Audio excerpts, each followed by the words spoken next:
back to the Daybreak Kitchen at the Blennerhassett Hotel. I am joined by Chef Dan once again. Thank you for having us. Thanks for coming back, Emma. So what are we making today? I see lots of ingredients here. So coming up with Memorial Day and all these family gatherings, I thought I'd make one of my favorite easy dishes for family gatherings. I'm going to make Southern style pimento cheese. Ooh, I'm excited.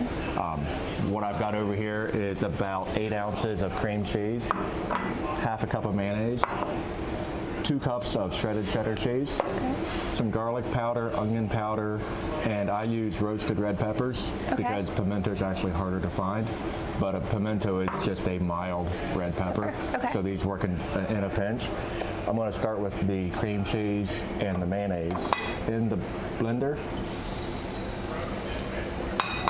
and we're just going to mix that all up real quick. And I set my cream cheese out earlier so that it would get soft, so that it mixes it up a little bit easier. And you can do this part by hand, but if you have a mixer, it's a little easier. It makes it easier. If you don't have a mixer, I make it in the food processor also.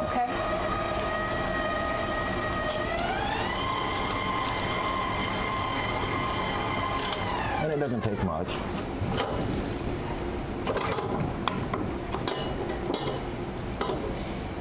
So you just basically want it blended? Yep, you're just trying to get those cream cheese chunks out of it. Okay. And into that mix, I'll take the cheese, half a teaspoon of onion powder, half a teaspoon of garlic powder, and a little bit of salt and pepper. And I did not drain my peppers completely because that's going to add some liquid to it to make it a little bit thinner, so it's more of a dippable consistency. If you want a tough, tight, like if you're going to stuff mushrooms or make a sandwich and you want a thicker substance, take the juice out of this. Okay.